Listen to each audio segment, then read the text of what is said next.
Okbichor Nyime kata matin. Kolose skund sekondar moro e kaunti ma Mombasa e kinde limbe mare mar rango kaka gedo mag ute somo magoeko mag CBC dhi nyime kono ero.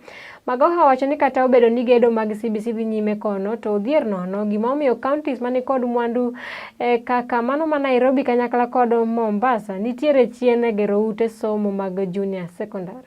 Kae weche goeko motenore kod mach ma bende jamuoch kinde ka kinde kendo wang'o skunde pacho kaindi. Magoha wacho ni jonyuol biro kawo tinga duto poni skul owang'. Bende odhi nyime kod chiwo siem na jotend skunde mondo kika riembe kata or jopuonjre manyo school fee e mieche e pacho kaindi.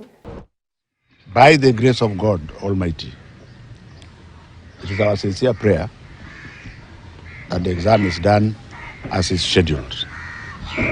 The exam is usually carried out just to see how much the child has. Nobody is expected to get 100%.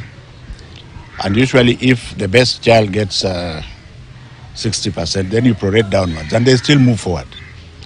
In my most humble opinion, that is the best way to go rather than risking muddling the whole year as we have a new government coming in together with the double intake.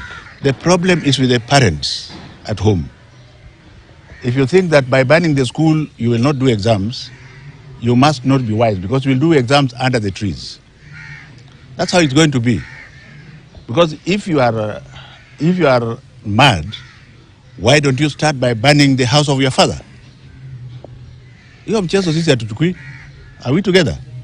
And the parents will rebuild it. That's how it is, pure and simple.